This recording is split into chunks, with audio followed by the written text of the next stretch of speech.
Bienvenidos a Miércoles de Familia, un espacio donde hablamos sobre todas esas cosas que nadie te cuenta sobre la crianza en la primera infancia, sobre esos temas de familia que nos preocupan y que a veces buscamos herramientas y no sabemos dónde encontrarlas. Bienvenidos a otro Miércoles de Familia, donde hablamos de los temas de crianza que realmente importan. Y hoy queremos conversar sobre uno que a veces subestimamos mucho, sobre todo por el impacto que puede tener en la vida de nuestros hijos. Y vamos a hablar justamente de la importancia de la alimentación en la primera infancia. Realmente es cierto que el azúcar puede llegar a influir en la conducta de nuestros hijos. ¿Qué pasa? Que se escucha mucho hoy hablar sobre la microbiota. Es realmente importante tomarla en cuenta cuando nuestros hijos son pequeños, que lo que comen nuestros hijos puede afectar su sueño, su comportamiento. Vamos a ver si esto realmente es cierto y un poco a desmitificar muchas cosas que podemos escuchar. Y para este episodio muy especial, tenemos aquí a una gran invitada que es Alegría Valdés. Ella es nutricionista especializada en nutrición deportiva, medicina funcional y medicina ortomolecular. Vamos a tener un espacio para que ella nos pueda de forma clara, práctica y sobre todo aterrizada podernos guiar a las madres en este tema tan importante. Así que bienvenida, Alegría, qué gusto poder compartir contigo este espacio. Muchísimas gracias, André. Voy a hacer una aclaración. Yo la conocí a André justamente porque ella fue una gran guía en todo mi proceso de maternidad y la conocí como Andrea, entonces me voy a referir a ella como André. Pero gracias, André, por este espacio. Realmente es un tema que a mí me apasiona, hablar sobre salud, sobre nutrición y qué más que sea todo esto conectado a lo más valioso que tenemos, que son nuestros hijos. Y con eso, Ale, justamente, ¿por qué tú crees hoy, para empezar, que la microbiota es tan importante en los niños pequeños? Hay que primero empezar a entender qué es la microbiota y tenemos que conocer que nosotros, de hecho, somos más bacterias que células. Por cada célula de nuestro cuerpo hay 10 bacterias, lo que significa que más que humanos somos bacterias. Qué increíble saber eso. Y las bacterias realmente son las que determinan toda nuestra salud. Las bacterias de nuestro intestino van a determinar no solo cómo funciona tu sistema inmunológico, que es como que un poquito lo que más se conoce, sino que las bacterias influyen en la producción de neurotransmisores, por ende influye en el estado de ánimo, influye en el peso, en el riesgo de enfermedades, en absolutamente todo. Y la microbiota se forma los 2 primeros años de vida. Por eso este podcast con este específico tema a mí me alucina, porque me encanta que cada vez más padres, madres sepan lo importante que es cuidar justamente durante los 2 primeros años, sobre todo, este ambiente de bacterias del intestino. Si bien hablamos de una primera infancia hasta los 7 años, los 2 primeros años de vida, los 1000 primeros días son los que determinan la microbiota de tu hijo o de tu hija y por ende la salud para su vida adulta. Wow, qué interesante saber esto, porque a veces no le damos tanta importancia y creemos que, bueno, más grandes, etcétera, pero esto que tú estás diciendo tiene un gran impacto, como decías, en el desarrollo físico, emocional, cognitivo de nuestros hijos, porque a la larga, pues va a influir en todo. Entonces, cuéntanos un poquito cómo esto puede, cómo podemos cuidar en esos 2 primeros años de vida de esta microbiota de nuestros hijos.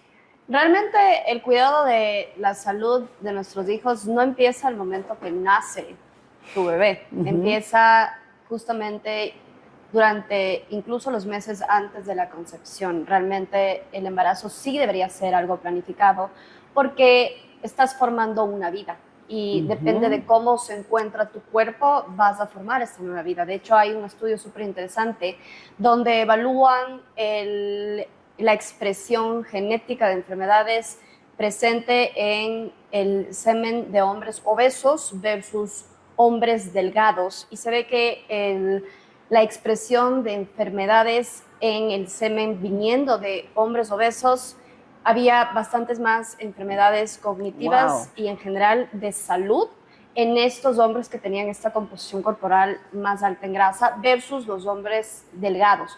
Se les hace una cirugía bariátrica a los hombres obesos, pierden masa grasa, se adelgazan, vuelven nuevamente a analizar el ADN del semen y se ve cómo genéticamente la expresión de enfermedades que antes sí se manifestaban cuando había obesidad ya no se estaban manifestando. Este estudio demuestra lo importante que es planificar incluso el embarazo. No es algo que debe ocurrir al azar, debes planificarlo justamente porque aquel hombre y mujer que se van a convertir en futuros padres deben trabajar su salud previo a que justamente antes de quedarse embarazados, para que justamente este bebé que están formando tengan genéticamente la mejor condición. Ahora, una vez que ya está embarazada la futura madre, se tiene que empezar a cuidar desde ahí, porque antes se decía que la microbiota del bebé solo dependía del momento de su nacimiento, pero hoy se sabe que hay una especie de migración de microorganismos de la madre hacia el bebé a través de la placenta.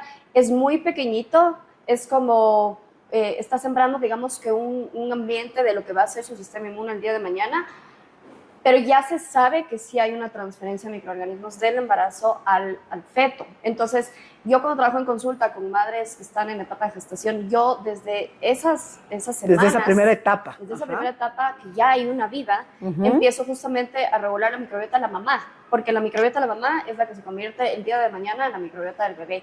Y luego ahí es cuando es tan clave que el parto idealmente sea un parto vaginal, porque ese es la primera superexposición que tiene el bebé a la microbiota, porque al nacer por parto vaginal se va a tragar estas bacterias de la mamá. Por eso insisto que la madre durante el embarazo tiene que cuidar su microbiota. Entonces, cuando hablamos de qué es una buena alimentación para el bebé en la primera infancia, no nos podemos olvidar de que ese bebé es una extensión de la mamá, así como emocionalmente tú más que nadie sabes. La salud de tu bebé también es la extensión al final de la madre. Entonces, nace el bebé por parto vaginal, e idealmente con una madre que tiene una buena microbiota, pues el bebé va a tener una primera colonización de bacterias, dependiendo de cómo está la mamá. Y luego viene la lactancia materna, que va a ser otra de las principales fuentes para que esa microbiota del bebé se instaure sano.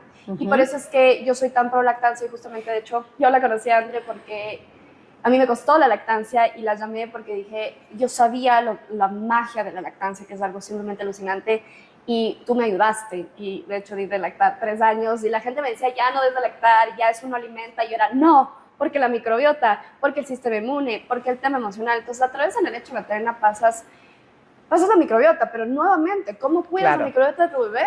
Primero, ¿cómo está la mamá? ¿Cómo está la digestión de la mamá? ¿Cómo están las bacterias de la mamá? ¿Cómo está el proceso digestivo de la mamá? Porque muchas veces no solo es enfocarse en la microbiota per se, sino entender en que si tú tienes un mal proceso digestivo, esa microbiota se desequilibra. Y el mal proceso digestivo no necesariamente es porque comes mal, sino porque hay mucho estrés, porque tienes inadecuados ácidos en el estómago, entre otras causas. Entonces, para responder tu pregunta, ya siguiéndome al grano, ¿cómo cuidamos la salud intestinal de nuestros hijos en la primera infancia? Primero, la mamá. Claro, Segundo, el ejemplo. Sí buscar un parto vaginal y una lactancia.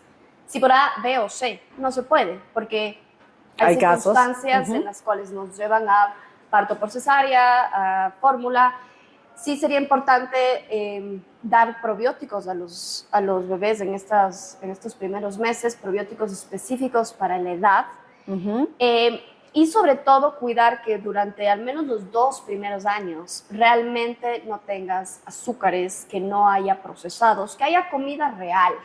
Porque ¿qué es lo que pasa? Que cuando comemos procesados, los procesados están llenos de aditivos, de colorantes, de un montón de ingredientes que generan una alteración en la microbiota. Y si es que les exponemos a nuestros niños desde tan pequeños a estos agresores, se va a formar una microbiota débil durante estos 2 años. Y como te digo, esta microbiota de los primeros 2 años determina la microbiota para el resto de tu vida. Entonces, los 2 primeros años que llegan a cumplir los primeros 1000 días desde la gestación son básicos porque se está formando una microbiota. Entonces, ¿cómo le cuidas? Buscas lactancia materna. Si le tienes que dar fórmula, ok, le das una fórmula. Si ya tienes que empezar la alimentación complementaria, buscas que sea una alimentación real, una comida real. Evitas azúcares en lo posible hasta los 2 años para que no hay este impacto del azúcar sobre las bacterias. El azúcar va a alterar muchísimo las bacterias, va a hacer que proliferen las bacterias que yo llamo las delincuentes, es decir, las bacterias malas, porque tenemos que saber que estamos llenos de bacterias y hay bacterias buenas y hay bacterias malas. Esto me encanta, Ale, porque fíjate, ¿no? Muchas veces las mamás no tenemos una idea de todo lo que tú nos has compartido acá, como, wow, ¿desde qué momento debemos empezar a cuidar? Y tanto se escucha hoy, ¿no? Hay que cuidar mucho la alimentación, los niños no tienen que comer azúcar, esto va a influir en su comportamiento, pero partimos desde un tema funcional, o sea, de entender cómo está esa microbiota natural, que en tu experiencia tú ves que hay una relación entre cómo está la alimentación del niño, cómo cuidamos de esa microbiota con el comportamiento. Sí, o sea, primero para solo terminar esta pregunta de cómo más se cuida, el tema de los antibióticos. Realmente tienes que sí o sí ver si es que es necesario dar un antibiótico a un niño, porque el antibiótico va a ser una destrucción de tu microbiota por completo. Y lo grave es que muchas veces después de que toman antibióticos no les das probióticos. Entonces no ¿qué se pasa? repara. No se repara. Claro. Y entonces, como te digo, si los 2 primeros años de vida ya es un niño o un bebé que nació por parto cesárea, no tuvo lactancia materna, tuvo exposición a antibióticos, tiene una alimentación entre que real y procesados, que es algo que se ve en el día a día. Ese es un niño que el día de mañana crece con un sistema inmune débil, es un niño o niña que puede tener el día de mañana problemas de concentración, problemas cognitivos, depresión, porque su microbiota empieza a fallar. Y me invento, ese niño de hoy 2 años, mañana cuando tenga 15 y por algún motivo tuvo un daño en su microbiota. Imaginémonos que le dio un virus donde se le destruyó la microbiota por completo o le tuvieron que dar un antibiótico terrible que barrió su microbiota. ¿Qué va a pasar? Que la microbiota se va a reconstruir en función a esta impronta de los 2 primeros años, ¿me explico? Entonces, sí puedes siempre mejorar tu microbiota, pero tu cuerpo siempre va a buscar irse a tu microbiota inicial de los 2 primeros años. Tú tienes que imaginar que la microbiota es como un jardín. Ok. ¿Ya? Entonces, esta tierra fértil se va a formar los 2 primeros años. Y luego cuando crecen estas plantitas maravillosas, se debe justamente a esta tierra fértil. ¿Cómo estuvo? Como estuvo esta tierra. Claro. Y si mañana esas florecitas se dañaron porque así es, depende de esta tierra fértil para que otra vez florezca una florcita linda. Y sí, podemos replantar nuevas plantitas en nuestro jardín, pero siempre el cuerpo va a tener esta limitación de la microbiota los 2 primeros años. Claro, y hay como esa impronta, totalmente. Es una impronta. Entonces, por eso yo soy tan tan fan de la lactancia materna, al menos hasta los 2 años, para que justamente asegures una buena microbiota. Y por eso también yo inculco mucho que les den comida real, que no les den productos, que cuando damos, por ejemplo, proteínas animales, que tratemos en lo posible que sean proteínas de libre pastoreo, de campo. ¿Y por qué te digo esto? Porque las proteínas animales clásicas que encontramos en un supermercado vienen de la industria, donde estos animales tienen cargas de antibióticos elevadísimos. Entonces tú puedes tener un daño en tu microbiota y ni siquiera porque tú estás tomando antibióticos, sino porque la comida que comes está cargada de antibióticos, pero eso suma el procesado que va dañando. Entonces, ¿qué pasa para responder tu pregunta sobre el comportamiento de los niños? Que las bacterias producen más o menos el 90-95% hablemos de la serotonina. ¿Okay? Y la serotonina va a ser este neurotransmisor que nos da felicidad, que nos regula el sueño. Y si es que nosotros no tenemos un ambiente microbiano adecuado, la producción de serotonina se cae. Entonces llega un niño vulnerable, llámese de que tiene una alimentación llena de procesados, de que sus papás no están en casa, de que no hay una crianza presente, de que es un niño o niña con, me invento, exposición a videojuegos, ¿ya? Entonces, ¿qué pasa? Es muy vulnerable y puede caer muy fácil en la dependencia de un videojuego. Imaginémonos que es algo que yo veo mucho en consulta cuando tengo adolescentes, que es una de las cosas que a mí me espeluzna, ver la adicción que hay hoy por hoy a las pantallas. Pero ¿por qué se da esta descompensación del niño que hoy por hoy puede tener una adicción a la pantalla, que el día de mañana es un adulto deprimido o incluso un adolescente deprimido? Es porque obviamente tiene toda esta exposición, pero además puede haber una vulnerabilidad desde su microbiota, porque su microbiota no es la adecuada. Ok. Entonces, yo he manejado pacientes adolescentes con temas de depresión, con temas de ansiedad, y no puedo ignorar el tratar su microbiota. Porque si tus bacterias están mal, afectas tu producción de neurotransmisores. Si es que tus bacterias están mal, vas a afectar la energía, vas a afectar la concentración. O sea, como te digo, todas las enfermedades tienen al final un origen de cómo está tu predisposición, perdón, cómo está tu balance de bacterias. Claro. Y esto me lleva a un tema que hoy por hoy se escucha mucho y lo acabas de decir perfecto, ¿no? Recordemos que a la final en nuestro cerebro se producen muchos neurotransmisores que nos ayudan a estar bien. Hoy se habla mucho de la serotonina, se habla de la dopamina, se habla de las endorfinas, ¿no es cierto? Y la alimentación tiene que ver con esto.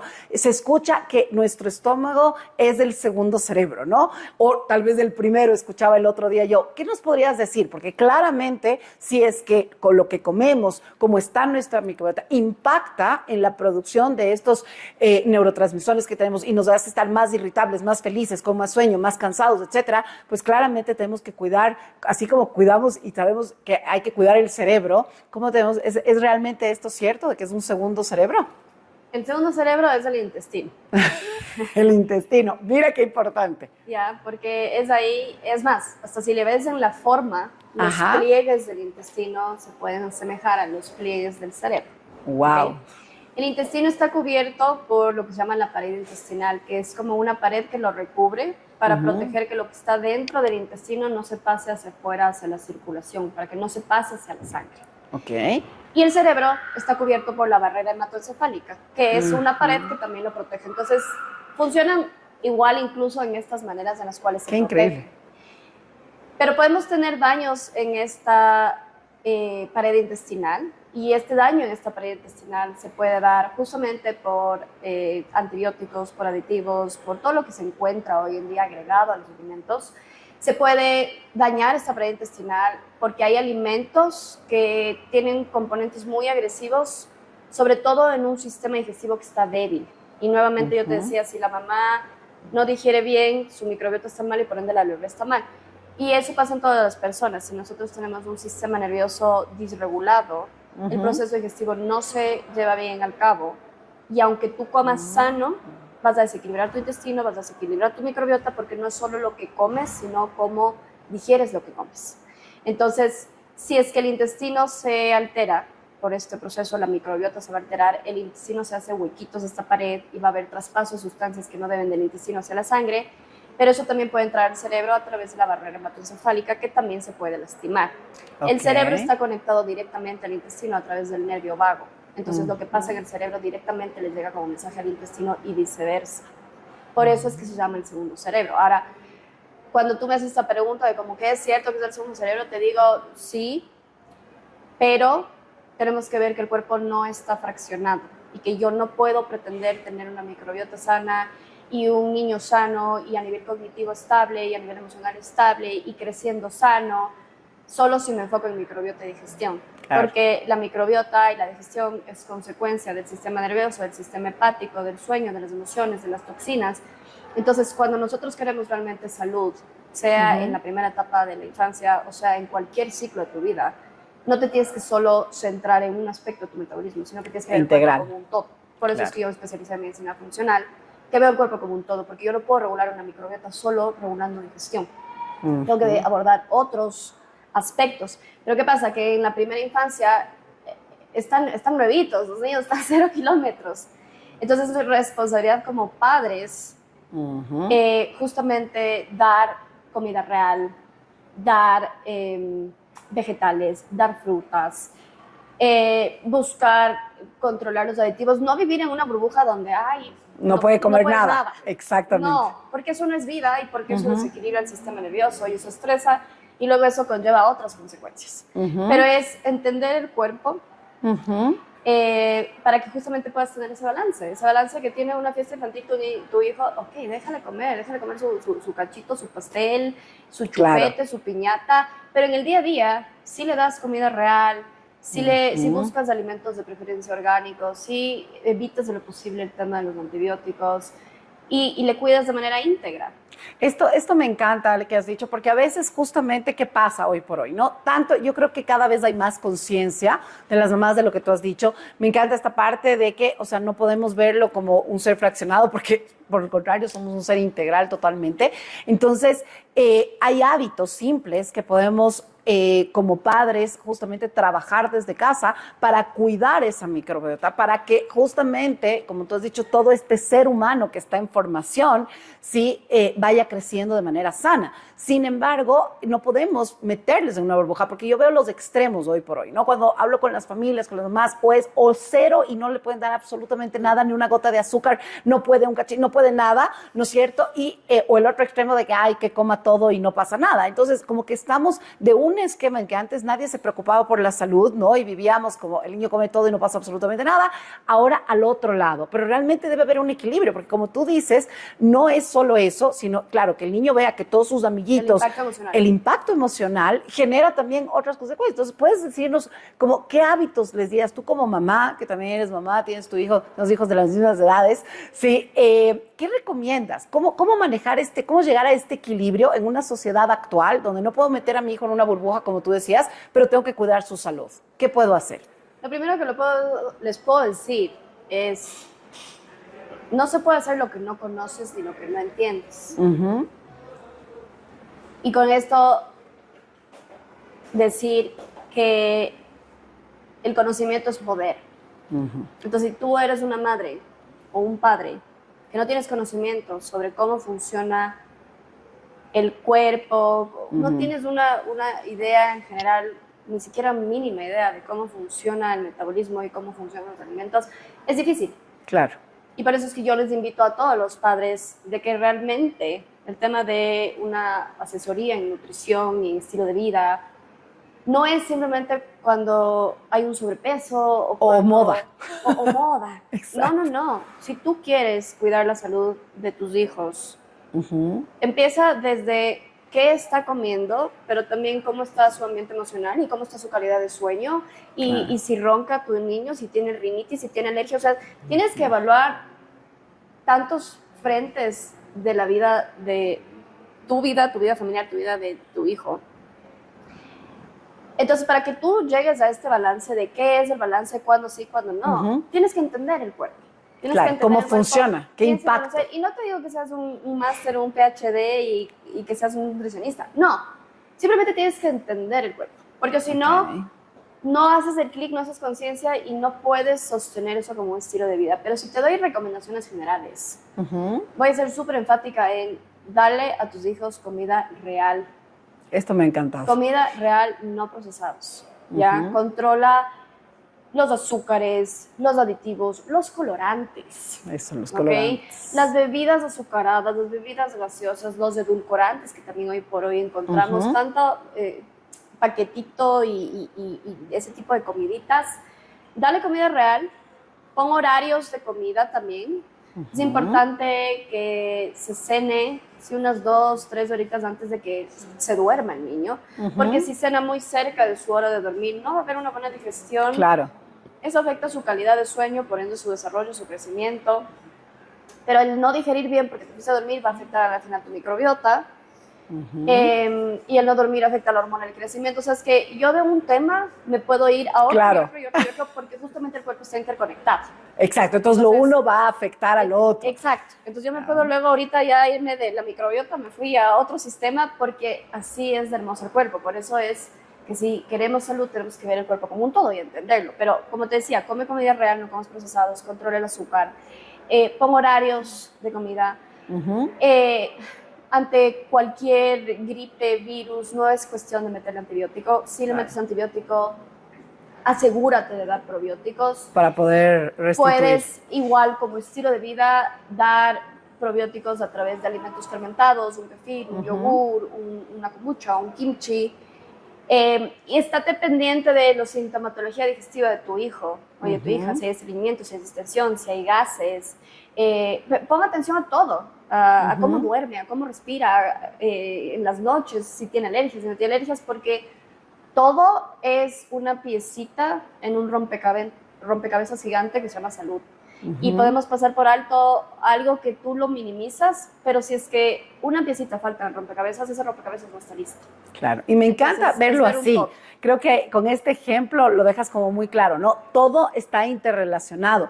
Y si yo, digamos, para todas las familias que están viendo y que están tomando conciencia, porque tal vez muchos de los que nos escuchan no tenían claro esta importancia, un poco como para ir cerrando, la familia dice, ok, yo quiero tomar esa conciencia y quiero realmente cambiar mi alimentación porque me doy cuenta que estoy comiendo muchos procesados, todo lo contrario a lo que nos acabas de decir. ¿Por dónde comienzo? O sea, ¿qué sería el primer paso para poder cambiar esa alimentación sin que sea abrumante? El primer paso es que los padres se eduquen. Exacto. Entonces, cuando yo tengo pacientes que me dicen, ay, le puedo traer a mi hijo de 10, de 8, de 12, le digo, ¿para qué? A la final, tú eres el ejemplo. Exacto. Si el día de mañana tu hijo de 8 años tiene un sobrepeso, tiene una alteración metabólica, ¿de quién es la responsabilidad? Del papá. Entonces, con esto decir que la salud es un todo y que hoy por hoy hay muchos niños que están etiquetados con déficit de atención, con problemas cognitivos, con depresión, y realmente no tienen nada de eso. Simplemente tienen un sistema metabólico que no está funcionando porque como padres estamos ignorando qué se le está dando de comer y no se está viendo como un todo al cuerpo y al metabolismo. Qué interesante esto que acabas de decir, Ale, porque a la final creo que esa es la clave en todo lo que tiene que ver con la crianza y con la educación de nuestros hijos. Empieza, como lo hemos dicho siempre, por el ejemplo, por primero educarnos. Me encantó y me llevo esto que dijiste de que el conocimiento es poder. Creo que en todas las áreas, cuando desconocemos algo, no podemos actuar, no podemos corregir, no podemos hacer nada. Esa es una frase de un filósofo que se llama Francis Bacon. Tal cual. Entonces, necesitamos educarnos como padres. Así como nos educamos en la crianza, en la conexión emocional, en la inteligencia emocional que hoy está tan de moda, pues educarnos en salud es básico. Así que yo quisiera, Ale, para cerrar, ¿qué le dirías tú a un papá o a una mamá que este episodio le ha despertado y dice, realmente quiero hacer cambios en la salud mía primero, de mi familia, y por supuesto eso se va a regar sobre los hijos, pero que a veces puede tener miedo de que este cambio le cueste, de que sí va a generar tal vez berrinches de los niños porque ya hay malos hábitos y tengo que cambiarlo? Entonces, ¿qué le dirías como para decir, ok, se puede, es posible lograrlo? ¿Lo has visto tú en tu consulta? Se puede cuando desarrollas la conciencia y no puedes desarrollar conciencia si no te educas en el tema. Entonces, con esto lo que les puedo decir es, vayan a un profesional de la salud, puedo ser yo encantada de la vida o con quien ustedes se sientan cómodos, pero edúquense en el tema y ustedes empiecen siendo el ejemplo, porque pasa mucho que no hay coherencia entre lo que el papá hace y lo que el papá pide a sus niños. Entonces, educación y coherencia. Me encanta. Bueno, con esto creo que ha sido un episodio súper poderoso de dejarnos de esto. Yo creo que la coherencia es la clave en todas las áreas de la educación, de la crianza, porque no podemos decir una cosa y hacer otra. En el tema de la salud no puede ser de otra manera. Así que gracias Ale, por aclararnos tanto este tema, por darnos tu conocimiento, compartirlo, para que las mamás y los papás entendamos que no podemos vivir desde la culpa, desde el miedo muchas veces de lo que pasa, sino que tenemos que tomar acción y realmente eso empieza por la educación, como tú lo has dicho. Así que, papás, mamás, vamos a dejar acá abajo también los contactos de Alegría para que ustedes la puedan seguir también en sus redes. Ella ayuda muchísimo a las familias a poder tener una salud en plenitud. Así que muchas gracias. Si este episodio te ha resonado, te ha ayudado, compártelo con otra familia que también le pueda servir. Suscríbete a nuestro canal y por supuesto no te pierdas ningún episodio de Miércoles en Familia.